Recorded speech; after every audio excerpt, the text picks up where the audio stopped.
Bismillah walhamdulillah wassalatu wassalamu ala rasulillah Sayyidina Muhammad ibn Abdillah wa ala alihi wa sahbihi wa man walah la hawla wa la quwata illa billah amma ba'du Nawayna ta'alluma wa ta'lim wa tadhakkur wa tadhkir wa naf'a wal intifa' wal ifadata wal istifada wal hath ala tamassuki bi kitabillahi wa sunnati rasulih wa du'a ila al-huda والدلالة على الخير وابتغاء وجه الله ومرضاته وقربه وثوابه سبحانه وتعالى إلى حضرة النبي المصطفى محمد صلى الله عليه وسلم الفاتحة أعوذ بالله من الشيطان الرجيم بسم الله الرحمن الرحيم الحمد لله رب العالمين الرحمن الرحيم مالك يوم الدين إياك نعبد وإياك نستعين اهدنا الصراط المستقيم صراط الذين أنعمت عليهم غير المغضوب عليهم ولا الضالين آمين. Para jamaah Bapak Ibu yang dirahmati oleh Allah, alhamdulillah pada kesempatan pagi ini kita masih diberikan kesehatan oleh Allah, masih diberikan kesempatan untuk bisa sholat subuh berjamaah. Mudah-mudahan istiqomah, amin ya rabbal alamin. Dan juga kita bersyukur karena bisa tetap istiqomah untuk ngaji bareng, ngaji masalah fikih. Mungkin ya pembahasan agak-agak dalam, kadang-kadang butuh berfikir dan lain sebagainya. Ya kita nikmati bersama-sama. Para jamaah Bapak Ibu yang dirahmati oleh Allah, mungkin kita sering mendengar kalimat yang berbunyi, ini kan hadisnya sahih. Ya sudah, kalau memang hadisnya sahih maka ikuti saja. Dan pernyataan seperti ini ada kalanya pernyataan itu benar, ada kalanya salah. Benar itu karena memang hampir semua ulama sejak zaman dahulu pasti menjunjung tinggi hadis Nabi. Salah itu karena telah mempersempit pengertian dalil hanya pada hadis sahih tidaknya, ya sahih tidaknya hadis saja. Padahal hadis ini kalau kita berbicara jenisnya itu ada 4. Ada hadis sahih. Pertanyaannya, kalau hadis sahih boleh diamalkan? Bisa diamalkan? Bisa. Ada hadis hasan, bisa diamalkan? Bisa. Ada hadis dhaif, bisa diamalkan atau tidak? Hadis dhaif, kalau sahih hadis yang benar, hasan hadis yang baik, jelas bisa diamalkan. Hadis dhaif, hadis lemah, itu boleh diamalkan enggak? Hadis dhaif meskipun lemah, para ulama sepakat kalau itu hanya untuk fadhailul a'mal, untuk keutamaan amal, boleh diamalkan. Contoh misalkan membaca surat Al-Waqiah di pagi hari, ya, itu bisa menghindarkan kita dari kefakiran. Itu hadisnya dhaif. Cuma karena itu fadilah amal, bisa membuat orang lain bersemangat untuk membaca Al-Quran, sedangkan hadis secara umum tentang anjuran membaca Al-Quran itu banyak, maka itu boleh diamalkan. Tetapi kalau misalkan hadisnya dhaif dan sangat dhaif, gak ada hadis-hadis lain baik umum atau khusus yang mendukung sama sekali, maka itu jangan diamalkan. Itu yang ketiga. Dan yang keempat, itu ada hadis maudhu alias hadis palsu. Nah, kalau hadis palsu ini dilarang kita mengamalkan. Bahkan tidak boleh menyebut hadis palsu sebagai hadis. Karena kalau misalkan kita nyebut ini bukan hadis, kok kita sebut sebagai hadis, maka kita berdusta atas nama Nabi. Dan Nabi itu mengatakan, man kadzaba alayya muta'ammidan falyatabawwa maq'adahu minan nar. Siapa yang berdusta atas namaku, siapkan tempat duduknya di neraka. Pertanyaannya, an-nadhafatu minal iman, kebersihan sebagian dari iman. Itu hadis bukan? Bukan hadis itu. Cuma maknanya benar. Kebersihan sebagian dari iman maknanya benar, tapi itu bukan hadis. Tapi yang beredar ternyata Nabi bersabda, bukan. Dosa itu secara tidak langsung, dia nggak faham, kemudian dia ngomong tentang masalah itu. Itu adalah pepatah Arab, cuma maknanya benar.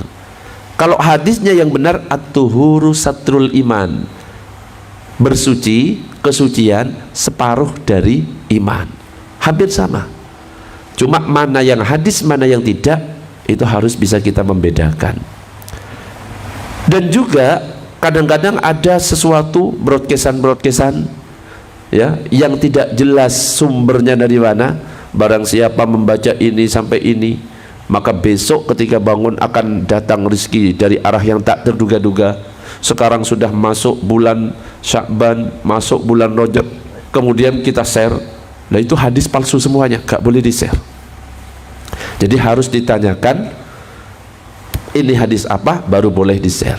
Jadi ada kalanya pernyataan yang saya sampaikan yaitu hadisnya kan sahih, ya sudah ikut saja, bisa benar bisa salah.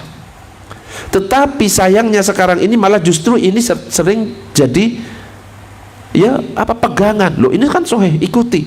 Dan yang ngomong ini adalah orang awam. Tidak semua hadis yang sahih bisa diamalkan ternyata. Yang disebut dengan hadis itu kan bisa berupa perbuatan Nabi, perkataan Nabi, ketetapan. Jadi bisa berupa tiga. Kalau seandainya semua yang dilakukan Nabi harus boleh diamalkan, pertanyaannya istri Nabi berapa? 11. Apakah boleh kita mengamalkan? Boleh ya. Ya kan ternyata nggak boleh.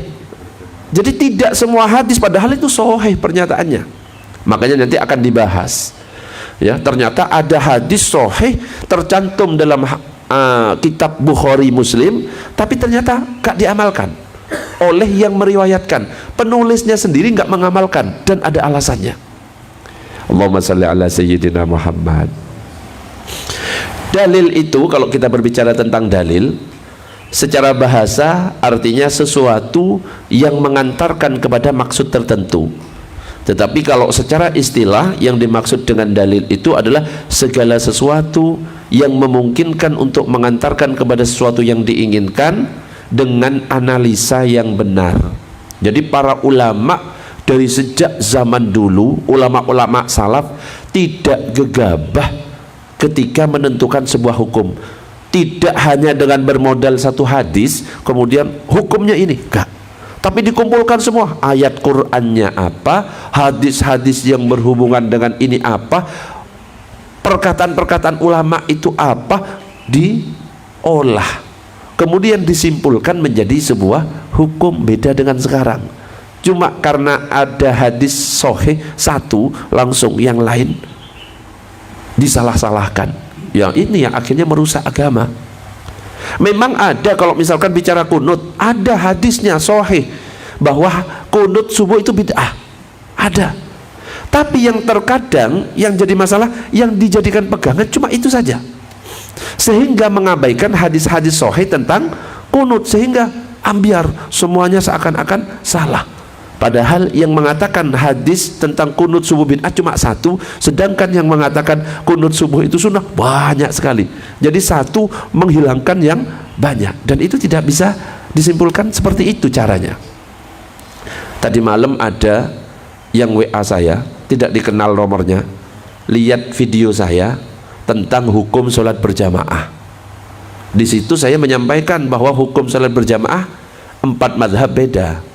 Mazhab Hanafi mengatakan sunnah muakkadah, mazhab Syafi'i mengatakan fardu kifayah, mazhab Maliki mengatakan sunnah muakkadah, mazhab Hambali mengatakan fardu ain. Lah saya dicaci maki habis-habisan. Ustadz kalau tidak bisa berdakwah gak usah dakwah. Ilmu dari mana itu? Padahal yang saya kutip adalah pendapat dari 4 madhab. Seakan-akan dia menyalahkan pendapatnya 4 madhab, bahwa ini sunnah, ini fardu kifayah, fardu ain, salah semuanya, dan dia yang paling benar. Kita langsung gak usah pakai madhab-madhaban, langsung dengan ikut Nabi, seakan-akan dia seorang sahabat yang masih hidup sampai sekarang ini. Loh repot, WA-nya sampai sekarang masih ada, tak biarkan ya. Jadi dicaci habis-habisan. Ustadz kalau nggak bisa berdakwah dan tidak punya dalil, sebaiknya gak usah berdakwah. Ini saya nanya, ini saya yang jangan berdakwah atau dia yang kurang referensi? Cuma kalau ngadepi orang-orang kayak gitu ya gak usah terlalu dibawa ke dalam hati, wis biasa ya. Cuma dibuat santai, malah tak guyoni. Ini saya yang tidak boleh berdakwah atau bapak yang kurang referensi. Sudah, tambah emosi mungkin ya. Jadi saya cuma tak buat emosi aja sekalian. Allahumma shalli ala sayyidina Muhammad. Kurang rekreasi, kurang ngopi, betul nggih?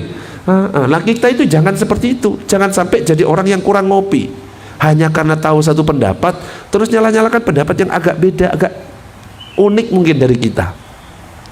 Jadi jangan sampai seperti itu, harus terbuka wawasan. Justru kalau misalkan kita nggak tahu, loh orang ini kok seperti ini ya, husnudzon, atau jangan-jangan ada ulama yang berpendapat seperti itu cuma saya belum tahu.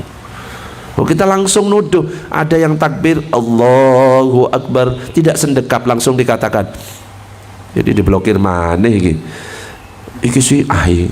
Padahal tidak semuanya yang nggak bersendekap itu adalah Syiah. Mazhab Maliki itu kalau misalkan takbir mau sendekap, nggak sendekap itu, tapi berdiri tegak. Allahu Akbar, berdiri tegak.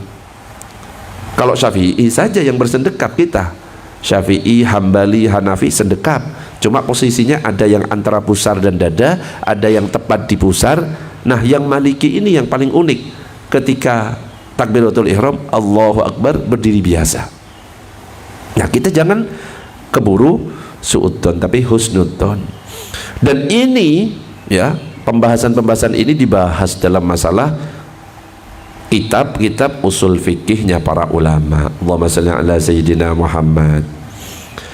Sebagai contoh atau gambaran, kalau seandainya ada orang bertanya kepada kita tentang alamat, terus kita kasih alamat, bahkan kita kasih Google Map ya, kira-kira masih ada kemungkinan nyasar enggak?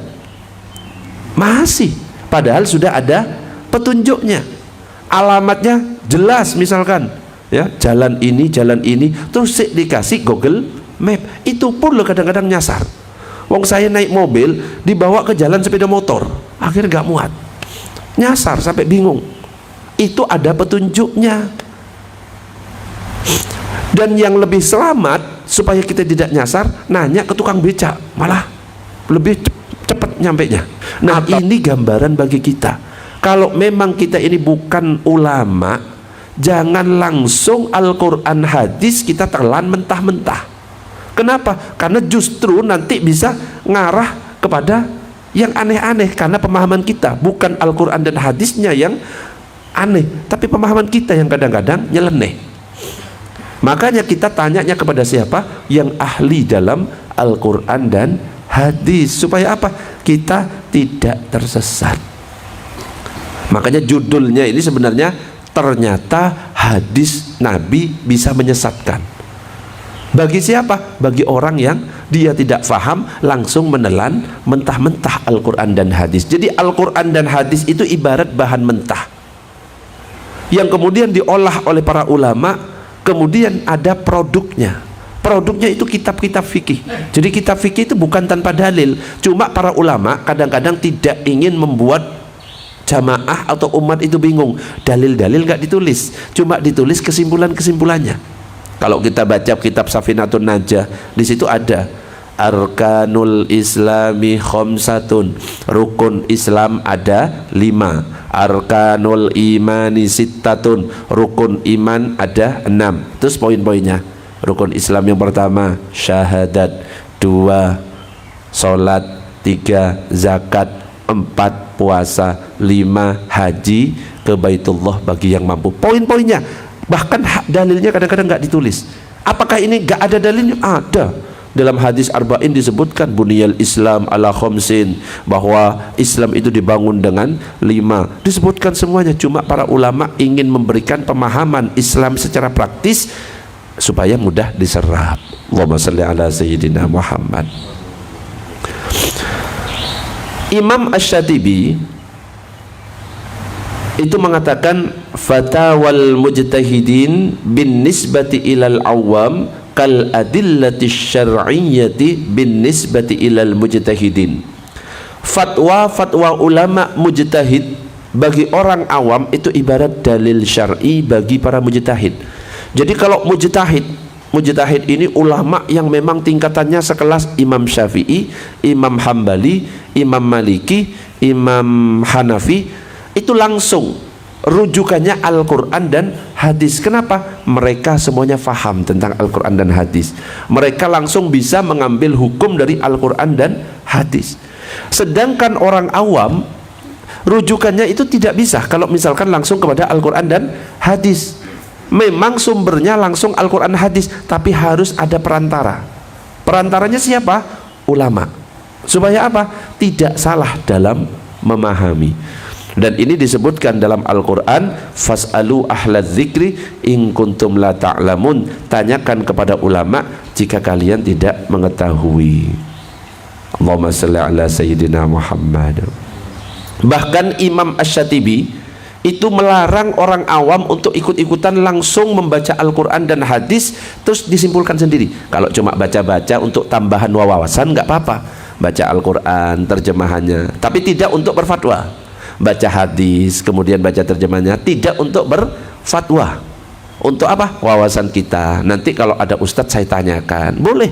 Tapi ketika baca sendiri, Al-Qur'annya dibaca sendiri, hadisnya dibaca sendiri, kemudian disimpulkan sendiri, maka para ulama melarang itu. Kalau dia itu termasuk orang awam. Orang awam itu ya kayak kita ini. Bukan berarti kalau dia sudah ustadz kemudian dia bukan awam. Tidak. Kadang-kadang ada orang yang hafal Al-Quran, ada hafal hadis, kemudian dia mengaku saya bukan orang awam. Belum tentu.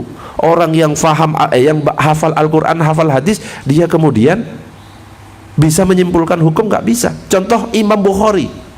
Imam Bukhari itu ahli hadis.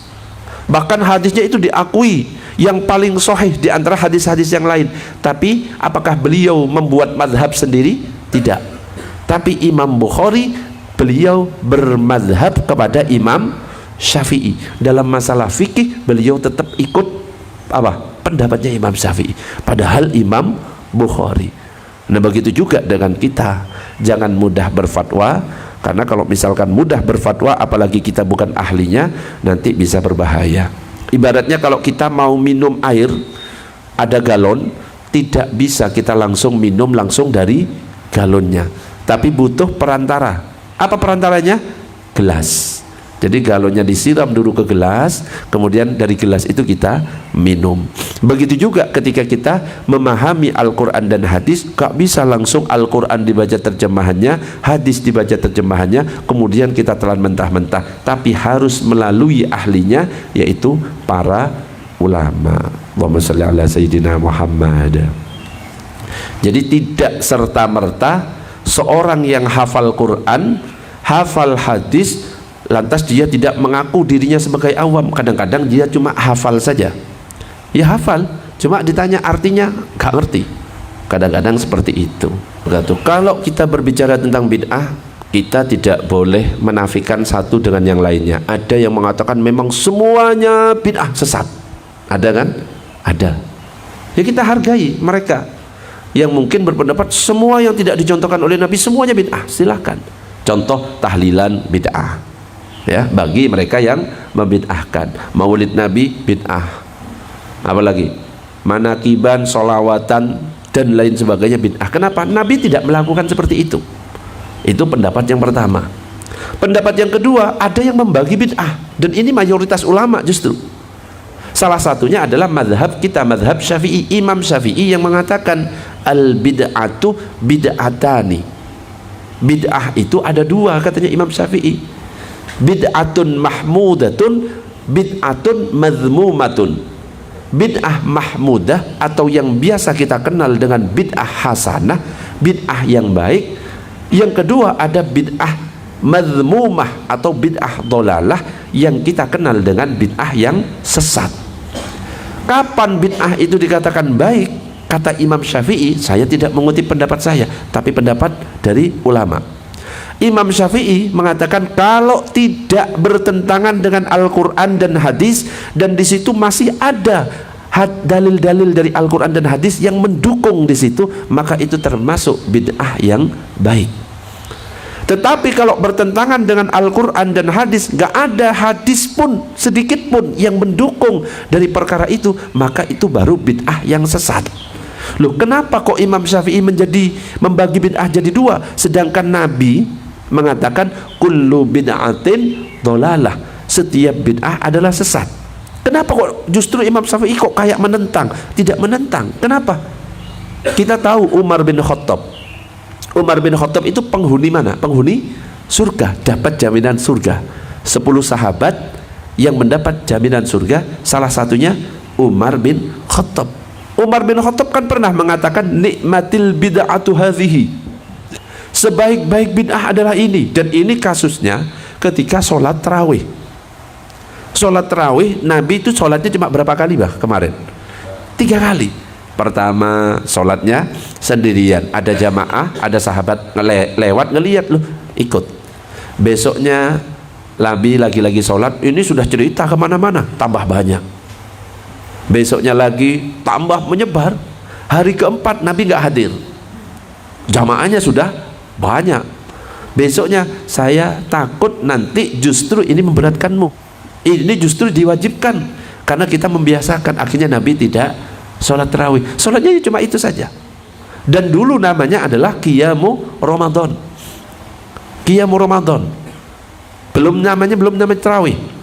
Makanya kalau ada hadis, barang siapa yang sholat tarawih di hari pertama, Nabi bersabda, maka seakan-akan itu palsu, itu hadisnya. Ya, pahala sholat tarawih sampai dari hari pertama sampai 30 itu palsu. Kenapa? Karena itu mengatasnamakan Nabi. Wong di zaman Nabi belum ada istilah tarawih. Baru akhirnya setelah Nabi meninggal, ya, pemimpinnya adalah Umar bin Khattab. Umar itu ketika ngelihat jamaahnya, para sahabat, loh kok sholatnya sendiri-sendiri. Ada yang sholat sendiri, Qiyamu Ramadan di situ. Ada yang berkelompok berdua, ada di sana berempat, di sana berlima, ada yang di tengah. Loh kok kayaknya nggak asik gitu, katanya. Akhirnya Umar bin Khattab punya inisiatif, dikumpulkan jadi satu imam, nyuruh Ubay bin Ka'ab menjadi imam, dan rokaatnya dijadikan 20. Makanya 4 mazhab akhirnya berpendapat apa? Hanafi 20 rokaat plus 3, Maliki justru 36 plus 3, Syafi'i 20 plus 3, Hambali 20 plus 3, Mekah Madinah kan 20 plus 3. Cuma sekarang saja kayaknya ada perubahan setelah Covid itu. Setelah Covid itu dipotong, ya, mungkin ada diskon. Yang awalnya 20 jadi 10 plus 3, 13. Ya, 10, soalnya separuh. Dan nggak masalah, termasuk Qiyamu Ramadan juga. Nah, ketika dijadikan satu dipimpin oleh Ubay bin Ka'ab, kemudian Umar mengatakan nikmatil bid'atu hadhihi, sebaik-baik bid'ah itu adalah ini. Makanya Imam Syafi'i, oh berarti ada yang baik, ada yang buruk. Yang baik itu yang sesuai dengan Al-Quran dan hadis, ada dalil penyokongnya. Yang buruk itu berarti yang bertentangan sama sekali. Nah, akhirnya terbagi menjadi 2 kelompok. Yang satunya full mengatakan semuanya bid'ah. Nah, kita itu ikut yang mana? Monggo, silahkan. Ada yang tahlilan, misalkan kita nggak pakai pendapat tahlilan bid'ah hasanah, bid'ah ini, ya wis, gak usah ikut. Jangan ini bid'ah hasanah, bid'ah ini penghuni neraka, jangan. Ya sudah, kalau memang kita tidak mau tahlilan, tidak usah ikut. Tapi tidak menyalahkan yang tahlilan. Kenapa? Yang tahlilan ikut pendapat yang mengatakan bahwa bid'ah ada 2, termasuk bid'ah hasanah bagi mereka yang tahlilan. Kenapa? Ada dalil penyokongnya.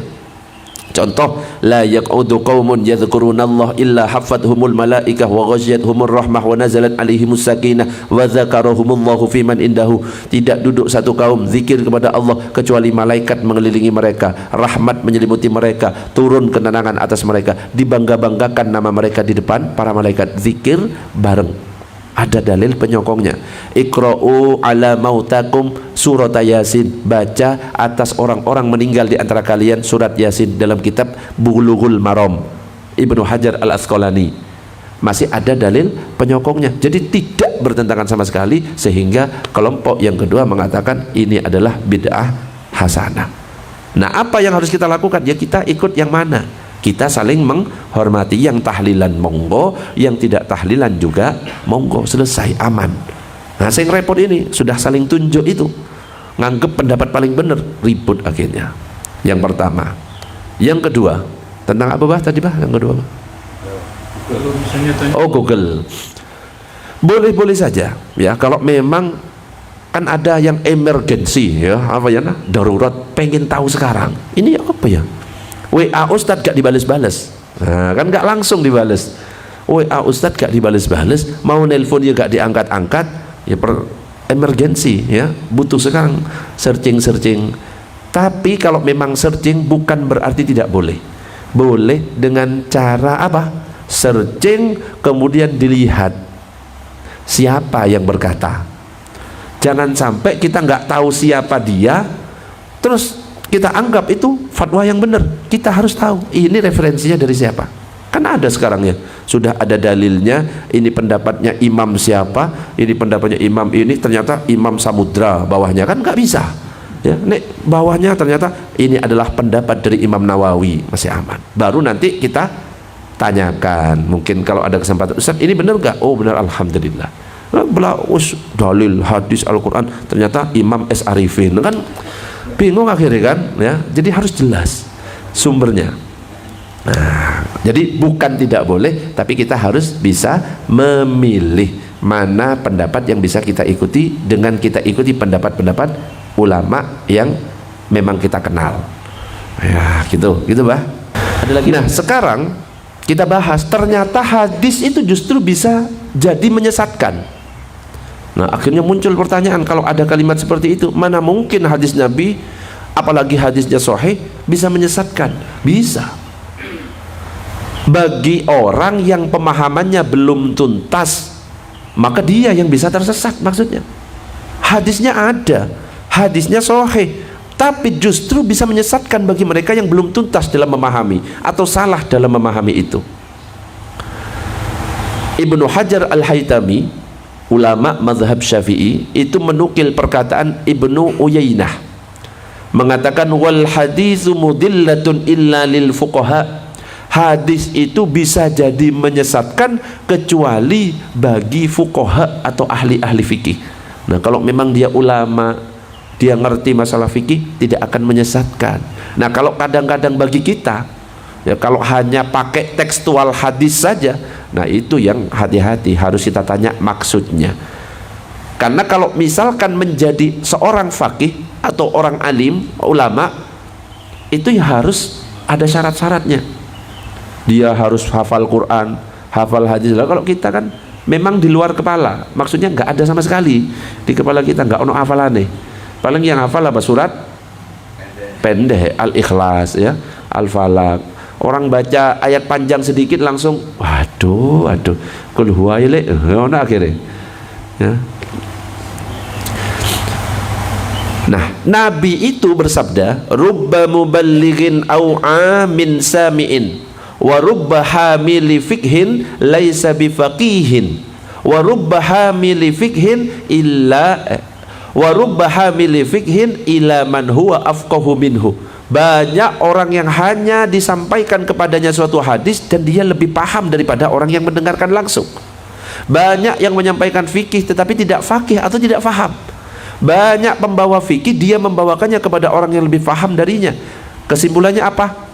Kesimpulannya adalah bahwa tidak semua orang yang menyampaikan hadis, tidak semua orang yang hafal Quran atau menyampaikan ayat-ayat Al-Quran dia faham tentang ayat atau hadis yang disampaikan ya. Misalkan saya hafal tabarakalladzi biyadihil mulku wa huwa ala kulli syai'in qadir, ya hafal, saya bisa menyampaikan, tapi belum tentu orang yang menyampaikan itu ngerti maksud dari kandungan Al-Quran itu atau kandungan dari hadis itu. Nah, makanya dibutuhkan orang yang ahli di dalamnya. Dan yang perlu kita perhatikan, tidak setiap hadis harus diamalkan meskipun itu hadis sahih. Dan ini banyak ya contoh-contoh yang memang itu adalah hadis sahih tapi tidak bisa kita amalkan. Contoh hadis riwayat Bukhari dan Muslim, Loh, kalau Bukhari dan Muslim ini sudah meriwayatkan, itu namanya muttafaq alaih, gak bisa dibantah. Ini hadisnya sahih. Kalau dua ulama ini, Bukhari, Muslim, gak bisa dibantah. Dalam hadis yang diriwayatkan Bukhari dan Muslim itu dikatakan, idza ata ahadukumul ghaid fala yastaqbilal qiblata wala yuwalliha dhahrahu syarriqu aw gharribu. Ketika kalian buang air besar, jangan menghadap kiblat atau membelakanginya. Tapi dalam hadis itu dikatakan, tetapi menghadaplah ke timur atau ke barat. Coba seandainya kita amalkan sesuai dengan teks hadis, bingung enggak? Jangan menghadap kiblat, jangan membelakangi. Tapi hadap ke barat, hadap ke timur. Yang orang Indonesia bingung, loh, ya apa sih hadis ini? Jangan hadap kiblat, jangan membelakangi kiblat, tapi disuruh hadap ke barat, hadap ke timur. Kalau kita amalkan ini salah. Tapi akhirnya ulama menjelaskan yang dimaksud jangan hadap ke menghadaplah ke barat, menghadaplah ke timur, karena posisinya dulu Nabi itu berada di sebelah utara dan selatan. Karena beliau berada di sebelah utara dan selatan, beliau ngomong kepada sahabat, jangan hadap kiblat, jangan membelakangi. Berarti kalau nggak hadap barat, hadap timur. Itu kondisi di waktu Nabi berbicara. Nah, kalau kita tekstual, kita telan mentah-mentah, bingung pasti. Hadap ke barat, suruh hadap ke timur, jangan membelakangi kiblat. Seakan-akan kata-kata Nabi bertentangan. Tapi ternyata kan tidak. Karena setelah dijelaskan oleh para ulama. Ini baru contoh satu. Allahumma salli ala sayyidina Muhammad. Ada lagi tidak diamalkan karena mansuh. Mansuh itu dihapus hukumnya. Tapi hadisnya itu masih ada sampai sekarang, tidak dihapus. Ditulis oleh ulama-ulama, cuma gak diamalkan. Kenapa? Dihapus dengan hadis yang lain.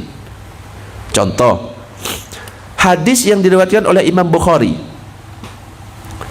Jadi di situ dikatakan, Zaid bin Thabit pernah bertanya kepada Utsman bin Affan, apakah yang dilakukan seorang jika berjima dengan istri tapi tidak keluar mani? Kalau sekarang pemahaman kita apa? Berjima nggak keluar mani, apa yang dilakukan? Kalau berjima nggak keluar mani itu mandi atau enggak? Mandi. Keluar nggak keluar, mandi. Tetapi di hadis yang sahih dikatakan, apakah yang dilakukan seorang jika berjima dengan istri tapi tidak keluar mani? Utsman bin Affan menjawab, wudhu sebagaimana wudhu akan sholat dan cuci zakarnya. Hadisnya sahih. Juga dikatakan hadis yang sahih, innamal ma'u minal ma', air atau wajib mandi itu karena keluar mani. Jadi kalau nggak keluar mani, kesimpulannya meskipun dia berhubungan maka cukup berwudu. Ini hadisnya sahih. Cuma ternyata para ulama akhirnya ini memang hadisnya sahih, tapi sudah dihapus dengan hadis yang lain. Ya, hadis yang lain apa? Hadis yang lain berbunyi, hadis sahih juga, Bukhari Muslim, idza jalasa baina syu'abiha al-arba wa massal khitan al-khitan faqad wajabal ghuslu. Ketika seorang duduk di antara 4 cabang kaki wanita dan kedua khitan saling bersentuhan, maka dia harus mandi besar. Ya, jadi kalau ini sudah berjima, baik keluar mani ataupun tidak, wajib mandi. Nah, hadis yang sahih tadi dua itu dihapus dengan hadis yang terbaru. Jadi ada versi terbarunya, updatean terbaru. Tapi meskipun ini tidak dipakai hukumnya, hadisnya sahih dan tetap tercantum dalam kitab Bukhari dan Muslim. Lah coba kalau kita nggak pakai ulama memahami, loh hadis yang pertama kata cukup wudhu, loh hadis yang kedua mandi, yang benar mana? Dia nggak paham soalnya. Nah, karena ada ulama yang memberikan penjelasan, oh ini sudah dihapus dengan hadis yang berikutnya, oh alah, berarti yang berlaku sekarang keluar mani ataupun tidak keluar mani maka tetap wajib mandi. Allahumma shalli ala sayyidina Muhammad. Sampai di sini ada pertanyaan? Monggo kalau ada pertanyaan silahkan. Yang nomor hadis itu siapa? Ulama itu, bukan Nabi. Jadi nomor hadis itu ulama yang nomori, biar gampang. Ya. nomor 1, nomor 2, nomor 3. Dan biasanya yang diletakkan nomor 1, innamal a'malu binniyat. Ya, setiap amalan tergantung pada niat. Untuk apa? Meluruskan niat. Para ulama itu mengingatkan diri sendiri supaya dia menulis hadis itu bukan karena selain Allah. Harus luruskan niat. Dan masalah nomor, ya para ulama ya beda. Kadang-kadang di hadis Bukhari, hadis kayak gini nomornya sekian. Di hadis Muslim hampir sama periwayatannya, nomornya sekian. Dan itu para ulama. Nggak ada di zaman Nabi yang nomori. Wong yang mengumpulkan Al-Quran bukan Nabi kok, ya. Quran di zaman Nabi masih terpisah-pisah. Ada di kulit binatang, ada di batu, dijadikan satu. Ya, sesuai dengan hafalan dari para sahabat. Kenapa? Kalau misalkan tidak ditulis, padahal dulu kan jangan ditulis kan, tapi kan ditulis oleh para sahabat. Kayak menentang loh. Iya dulu nggak ditulis karena apa? Para sahabat hafal. Kalau para sahabat 10 itu nggak pindah-pindah, nggak kayak sekarang. Nabi hafal Quran berapa tahun? Nabi hafal Quran berapa tahun? 23 tahun. Karena turunnya wahyu 23 tahun. Jadi hafalnya 23 tahun. Dan itu setiap turun diamalkan. Begitu juga para sahabat.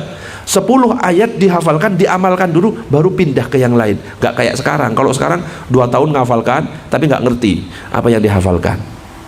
Nabi itu 23 tahun baru hafal semuanya. Nah, akhirnya dari hafalan para sahabat, ya, karena sudah melihat para penghafal Quran pada waktu itu banyak yang sudah dipanggil oleh Allah. Loh ini kalau nggak ditulis bisa-bisa hilang Al-Quran ini. Akhirnya ditulis. Sekretarisnya Nabi, siapa namanya? Zaid bin Sabit, ya. Akhirnya ditulis sampai sekarang. Ada mushaf namanya mushaf Utsmani. Dan mushaf itu dulu banyak macamnya, mushaf ini, mushaf ini.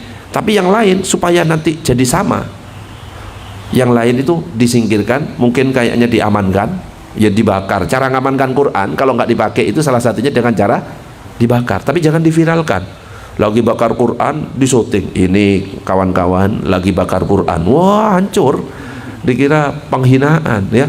Jadi kalau ada Quran kok sudah sobek, dimakan rayap.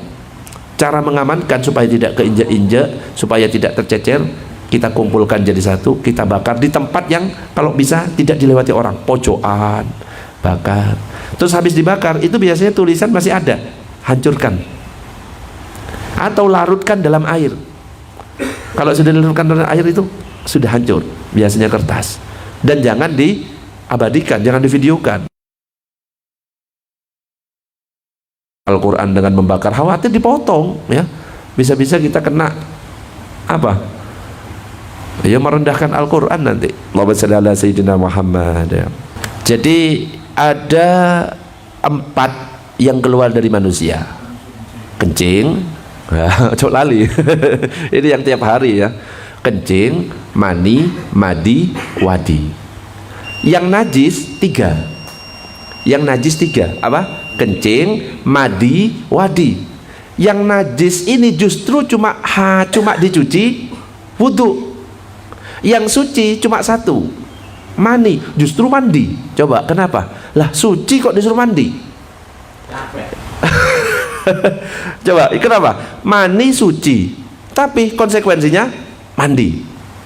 Kencing, madi, wadi najis, konsekuensinya cuma dicuci wudhu. Loh kok enggak yang najis saja? Itu kemudahan Islam. Coba bayangkan kencing saja misalkan. Kencing kan najis Ustaz, kenapa enggak mandi? Bayangkan setiap hari kita kencing berapa kali? Itu kalau cuma 3 kali, kalau 5 kali 10 kali. Terus setiap 10 kali harus mandi. Wah, bayangkan, berat.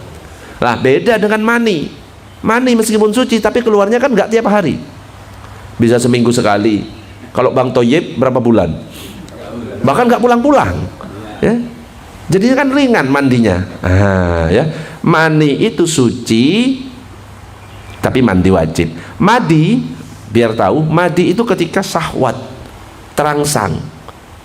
Itu keluar madi. Sebelum mani keluar. Kalau misalkan mau berhubungan ada keluar cairan yang tidak memuncrat, itu namanya madi. Itu dibersihkan wudhu. Ada lagi wadi. Wadi itu habis kencing terus ada keluar kental-kental, itu namanya wadi. Itu najis juga. Nah, yang mani ini yang wajib. Orang yang mimpi, ya mimpi, misalkan mimpi apa ya? Ya mimpi malamnya. Kalau dia keluar cairan, wajib mandi. Tapi kalau mimpi tapi nggak keluar cairan, tidak wajib mimpi. Beda dengan yang berhubungan. Kalau yang berhubungan keluar nggak keluar, wajib mandi. Tapi kalau yang mimpi hanya wajib mandi bagi yang keluar saja. Terus yang kedua apa tadi Pak? Sudah terjawab semua? Sudah, langsung jadi satu. Ya. Madi, mani. Sudah. Jadi satu lah. Langsung tak jadikan satu. Madi, wadi. Ya itu. Yang terakhir padi, ya. Padi itu grup band, ya. Jadi nggak ada hubungannya dengan mandi kan. Allahumma shalli ala sayyidina Muhammad. Mudah-mudahan sedikit yang saya sampaikan bermanfaat. Subhanakallahumma wa bihamdika asyhadu an la ilaha illa anta astaghfiruka wa atubu ilaik. Assalamualaikum warahmatullahi wabarakatuh.